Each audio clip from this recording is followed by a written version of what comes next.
cases that mystifies the mind and confuses even the best of investigators to this day. I want to put a disclaimer out there that true crime is sensitive in nature, and this case is especially gruesome in the beginning. So if that kind of thing is not up your alley, please, I have other videos, just either, but that's the disclaimer, nobody under the age of 14, and even then, pure discretion is advised. I am whispering because I choose to deliver this content in a gentle form. I find it to be soothing and relaxing, but it is in no means just to disrespect family members. So, the Good Heart Murders, and many of you may have heard of it. I had not, so I was very interested when reading this. The upper middle class Robinson family from Detroit was vacationing at their cabin in Lake Michigan, north of Good Heart, when they met a horrific fate in 1968. The family decided to spend the whole vacation at the cabin, a scheduled spot, secluded from anybody, a secluded spot surrounded by dense woods and tall trees. It was almost impossible to see the cabin from the road, so it was very secluded, which could lead investigators to believe the crime was committed by someone who knew the family and knew they would be there. It would be one out of how many millions that you'd run across a serial killer in the middle of the woods. The family consisted. So you have Richard Robinson, 42, his wife Shirley Robinson, their 4 children, Richie, 19, Gary, 17, Randy, 12, and Susan, only 7. Richard Robinson owned and operated a small advertising agency called R.C. Robinson and Associates, and also published a magazine called Empresario. It's interesting, I remember that magazine actually. My grandmother used to keep everything, and she had a few copies of this. His wife of 20 years, Shirley, took good care of the home and the family, and they all attended church regularly. The children were all thought of as good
sight that greeted him made him alert the authorities immediately. So, trigger warning, this gets graphic. Please click away if need be. The horrific crime scene. The local deputies converged on the scene and braced themselves for what they had been told. What was inside the cabin? On entering, they encountered masses of dead flies on the floor and pools of blood that had congealed or thickened. The bodies were noticed immediately, and all seemed to be dressed as though they were going out somewhere on their last day alive. So maybe to church or to the theater or somewhere fancy. There was even a suitcase partially packed sitting on one of the beds. It was estimated the family had been dead for 4 weeks. That's weeks, 4 weeks. This poor family had been dead for 4 weeks. I couldn't imagine being the detective on the scene. I mean, given the extent of the decomposition, the local hospital refused to take them. So this is really very... Things like this just get me going. I'm sorry. So the local hospital refused to take the bodies because of the state of the decomposition. Ludicrously, a chicken coop at a nearby fairground was used as a temporary morgue. Where the autopsies could be completed. So, in a chicken coop is where the autopsies took place. That's ludicrous. I'm sorry. I agree with the author. There was a difference with how Shirley Robinson was left after she had been murdered. Her skirt had been pushed up and her underwear was down around her ankles. It was not certain if she had been assaulted sexually, as the medical examiner failed to find any evidence as such, but the way her body was posed does indicate some sort of sexual assault had occurred at the time, or humility. I mean, we'll talk about that at the end, but at the time of the murder, Shirley had been wearing a sanitary napkin, so she was on her menstrual cycle, and it had 7 perforations in it, almost like stab wounds. This could also indicate a sexual attack had occurred. Oh my gosh. That's horrible. All of the victims had been shot, and both Richard and young Susan had been bludgeoned with a hammer. Why that was necessary is not known. So now we're overkill, shooting, stabbing. I mean, Shirley was definitely overkill. Shooting a child is one thing, but to strike her with a hammer is macabre. The date of death was eventually put down as Tuesday afternoon or evening on June 25th, 1968. During the crime scene investigation, warned to deal with the horrific odor coming from the decaying bodies, the Emmett County prosecutor at the time, Wayne Richard Smith, commented that the suit he wore that day was never worn again. He ended up burning it. So what are the theories based upon the evidence? So from what the crime scene showed, the killer had approached the house around twilight and initially fired shots into the living room using a .22 caliber rifle. Richard had been sitting in an easy chair and was struck in the chest. So this guy just came upon this family and just started shooting. Really, out of nowhere. With the 22 caliber rifle, the husband, Richard Robinson, he was shot in the chest, sitting in his easy chair. He never had a chance to even get up. And as you know, any mother, father, or even the children would have done something. They wouldn't have just sat there, so you know the killer came upon them quickly. The other family members would have been stunned, of course. So it was easy for the killer to shoot them as he burst in through the front door. Randy, Shirley, and Susan were shot as he entered. And as Richie and Gary raced from the room to the back bedroom to retrieve a gun from the closet, they too were shot and killed. For some unknown reason. Either this is personal or just a very, very sick individual who's pissed off at something. Went back to Susan.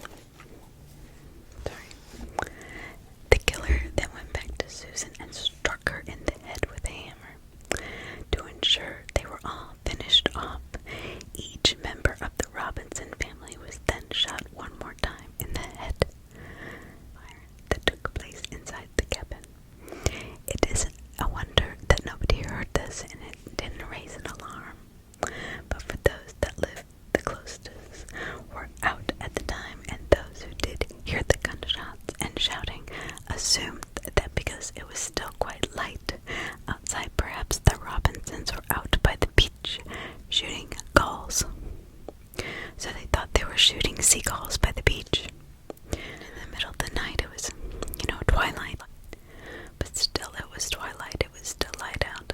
So nobody really thought that was strange that they would be shooting, seagulls on the beach and raising a commotion with as many kids that were in the house. And apparently they had a lot of fun. As the murderer was leaving the house, he dragged Richard Robinson, the husband, then Randy and Susan into the hallway and put a blanket over Shirley. That's interesting. And Susan, the killer, then closed all the curtains and turned up the heat before locking the door on his way out. The last thing he did at the scene was to cover a broken window with a cardboard and tape a note to it that said, "We'll be back, Robinson." Presumably, this was to make anyone think the family was simply away for a day or two, giving the killer enough time to make his escape without being noticed in the vicinity. But why would he turn up the heat? That would just increase the rate of decomposition. So that's interesting. He must have known nobody would have been around, or he was one of the neighbors. There were many theories to toss about during the investigation into these murders. Some of the local residents were concerned that there was a random murder, madman, crazy man on the loose, and they feared for their own safety. At the time, there was a serial killer by the name of John Norman Collins, aka Co-Ed Killer, operating in the area. But his modus operandi was far different, so it was not likely to be him. Nevertheless, he came under suspicion simply because he was a murderer acting locally. So Richard Robinson, the first direction of the police took was towards Richard and his business and personal life. Often when a family is assassinated in such a way, it is the act of somebody close to the one of the victims. On looking into Richard's life, investigators found that he wasn't really the man everyone thought he was. They uncovered the secret that he had several affairs during his marriage to Shirley. To bring his secretary into his office and ask her to lift her skirt so he could look at her legs. Although there were no intercourse with the secretaries, he would touch and fondle them for up to an hour at a time. So maybe an angry ex-husband or husband, boyfriend, you never know. Jealousy is a killer. The wonderful businessman, deemed a pillar of society, had also done some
injustice got to be enormous, because anybody he dealt with, any woman that was not his own wife, he touched.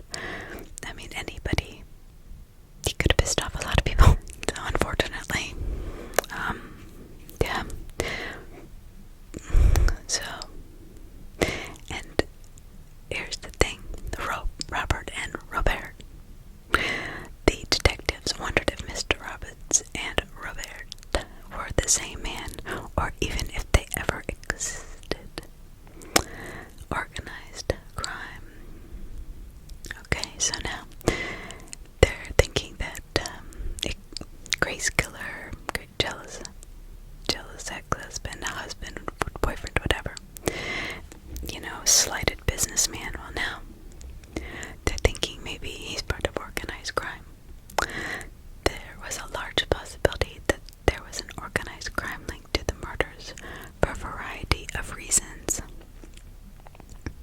The first reason: one of Richard's former secretaries went on to marry a powerful and very rich manufacturing tycoon who was rumored to have ties with organized crime in Cleveland, Ohio.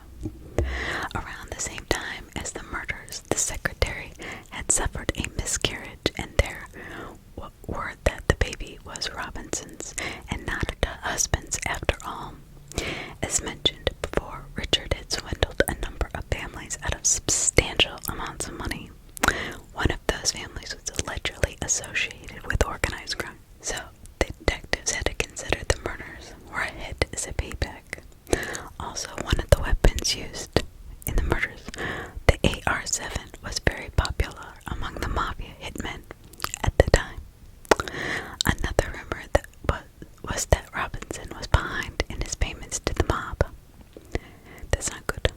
And if he had paid when he was supposed to, they would still be alive. But why do that to Mrs. Robinson? There's always that little question in my mind as I'm reading or investigating a case. There's like that one piece of evidence that just doesn't make sense. Why kill the little ones? Maybe because they didn't want to be identified, but why do that to Mrs. Robinson?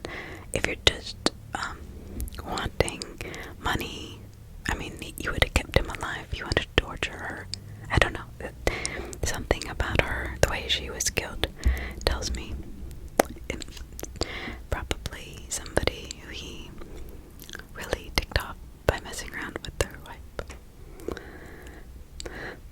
Bloxham, Brock, and Matthews. Early in 1970, an inmate at Leavenworth prison in Kansas told a story to the detectives that implicated himself and two other men in the murders of the Robinsons. The inmate was Alexander Bloxham, referred to as a career criminal who had been living in a halfway house with a man named Mark Warren Brock back in '68. He had driven Brock to a restaurant in Flint, Michigan for a meeting with the man he thought was called Scolat. Afterwards, Brock traveled to Toledo and collected some weapons. He then headed north with another man named Robert Matthews. Bloxham said stayed behind because he was told there weren't any colored people in Goodhart.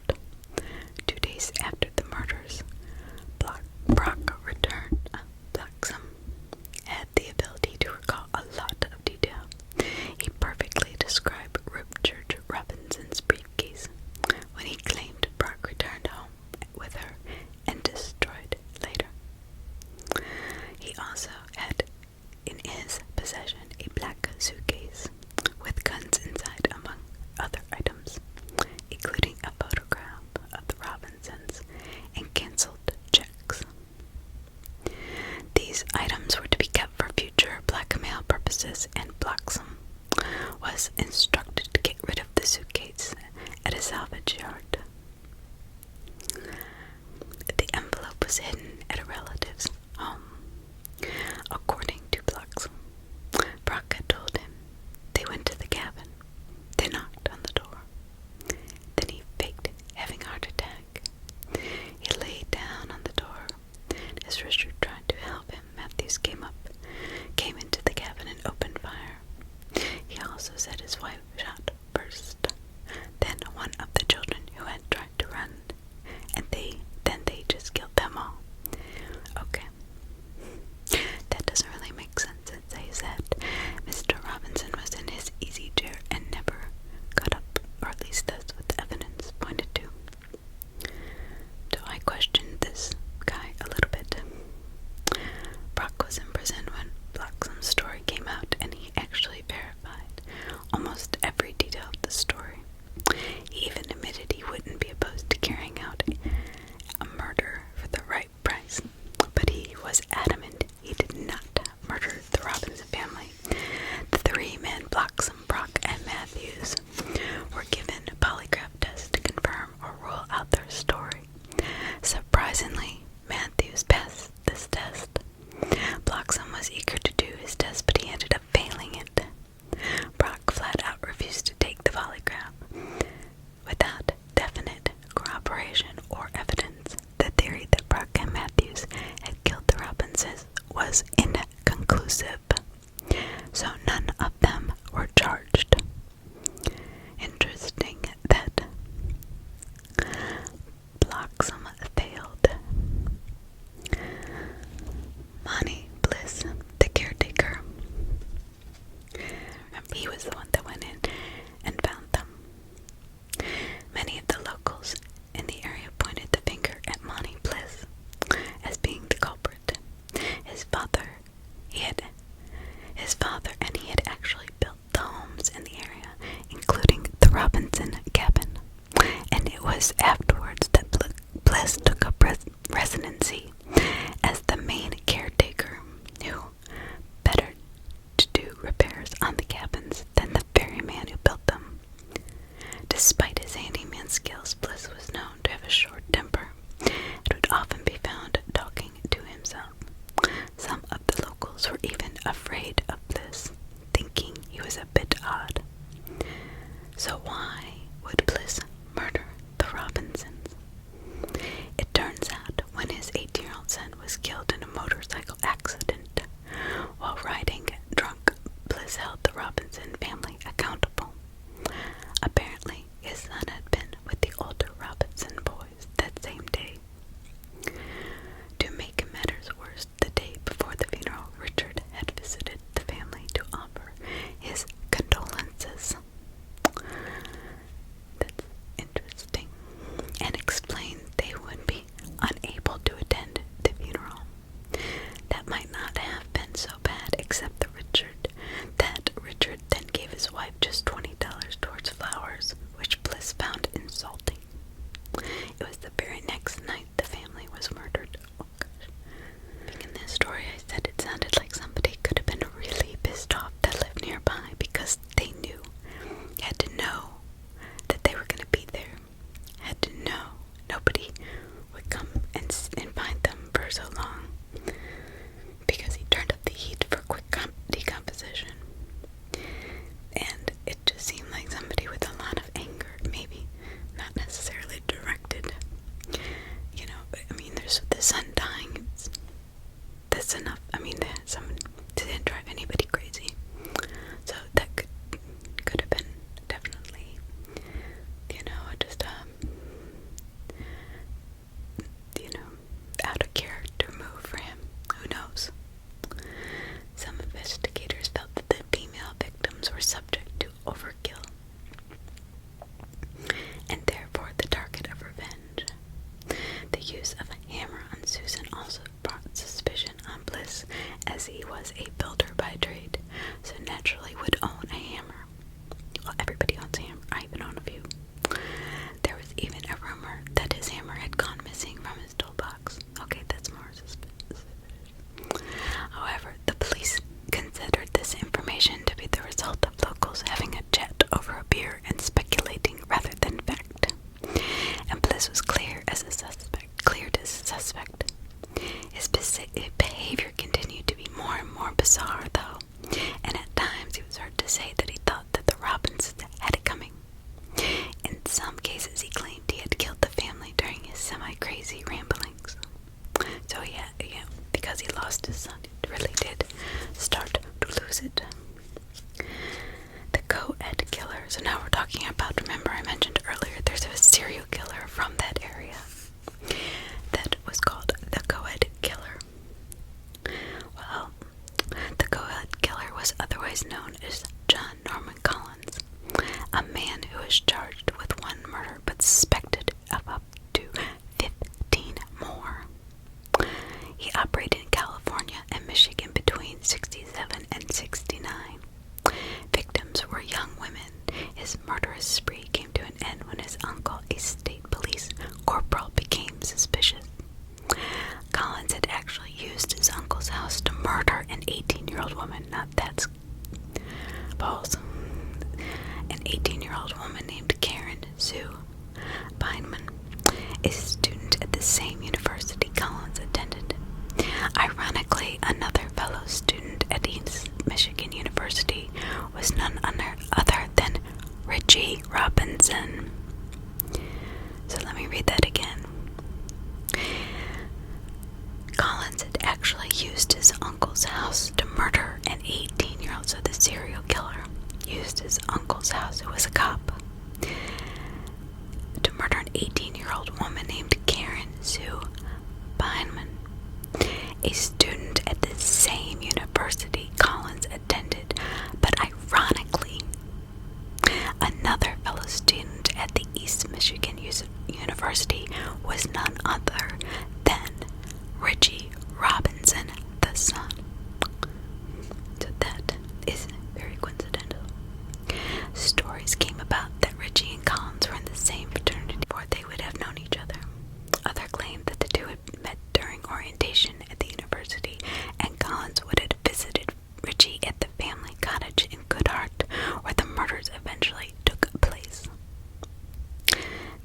This would show that Collins knew where the secluded cabin was, an important factor in investigating the crime. Police never considered Collins a strong suspect, but they kept him in the back of their minds as a potential lead. There are a lot of plausible endings to this that, like in the Alpine murders, that same thing, kind of thing, but they just kept him in the back of their mind. Collins adamantly denies taking any part in the murders of the Robinson family. He is serving a life sentence for the murder of Karen Beinman, and he stated that being convicted of one murder is one thing, but to be labeled for things he had not done was unfair. It's important to remember the other murders he was suspected of committed had never been proven to be the work of Collins or the co-ed killer. Okay, now we're to Joseph R. Scolaro, embezzler. Within 2 weeks of the investigation following the discovery of the Robinsons' bodies, the police had a very firm suspect in mind. Okay, so now the police, I guess, are taking everything that they know and they're like, okay, this makes the most sense. Joseph Scalera was an employee of Richards, and he had disappeared for more than 12 hours on the day of the murders. He provided alibis for that time period, though none of them were valid. He had also recently purchased guns, the same as the ones used to commit the murders, as determined by forensic ballistic experts. These included a 25 caliber Jetfire automatic Beretta pistol, a 22 caliber AR-7 Arma Light semi-automatic rifle. Forensics compared the 4.22 caliber shells found at the cabin with those that had been fired by Scalero at his family firing range.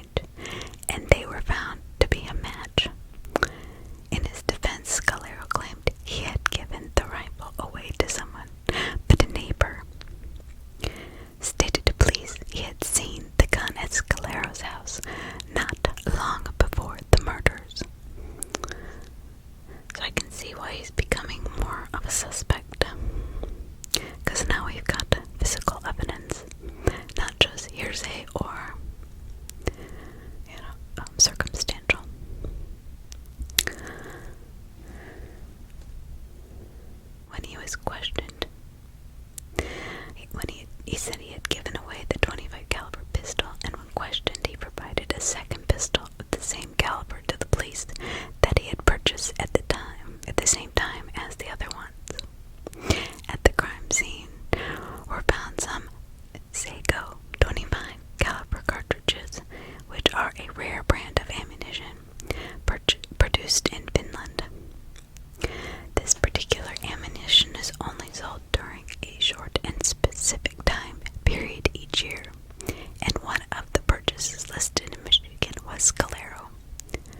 Police were able to determine that Scalero's claims of giving away the guns were untrue, and Scalero was unable to prove otherwise. During their investigation, a forensics accountant was brought in to analyze the financial affairs of Robinson and the advertising company and the magazine Richards owned. It was found that over $60,000 seemed to be missing from the company's accounts. Scalero had been left in charge of both companies for the summer, while the Robinsons were on vacation. Okay, well now we got the embezzlement part. So we kind of had a motive, and everything matches. I don't know, I can see why he's more of a suspect than anyone else. It's funny though, the one guy failed, and this guy's embezzling, and his bullets match. It's almost like they were done separately. I don't know. Despite all of this, the prosecutor was willing to bring charges against Scalero without more evidence. The fact that there were no fingerprints at the crime scene and that the guns had gone missing made it difficult to prove Scalero was ever there. Further doubts arose, and the amount of time it would take Scalero to travel from Detroit to Goodhart, kill the Robinsons, and return back to Detroit. The trip one way takes between 5 and 6 hours to complete, as it is. And witnesses claimed they heard gunshots around 9 p.m. It would be hard to comprehend how Scalero got there and back within 12 hours. He was apparently missing. Scalero's wife stated he was home with her by 11 that night, so if they were killed at 9, there was no possible way he could be home with his wife by 11. Furthermore, although Scalero may have been embezzling money from his employer, it is a big jump to then turn around and murder an entire family, and in such a gruesome way, too, especially considering the brutality shown to the female victims. White-collared criminals tend to stay, and this is still true to this day. They tend to stay, just that white-collar criminal fraud is quite different than physical and violent crime. Besides, although 60,000 might not seem a lot to many people, it's not really the kind of figure you go on a murderous rampage for. True, and if anybody was pissed, it would have been Richard Dunn, not the partner. So, I don't know. I don't think Scalero. Alright, $6 might seem a lot.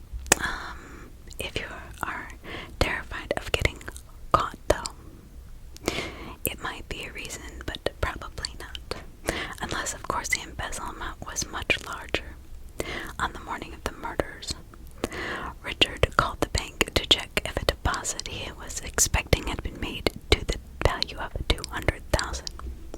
It hadn't, so Richard immediately tried to contact Scalero, who also had access to the account. Richard made multiple attempts to get hold of Scalero throughout the day without any success. Back in the office, Scalero had been told Richard was trying to get hold of him. Instead of calling him back, he just left and disappeared for the rest of the day. Although, another theory was Scalero paid someone else to do the hit for him,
suicide was an indication of guilt, but we'll really never know. To date, there has been no resolution in the multiple murder case in 2000.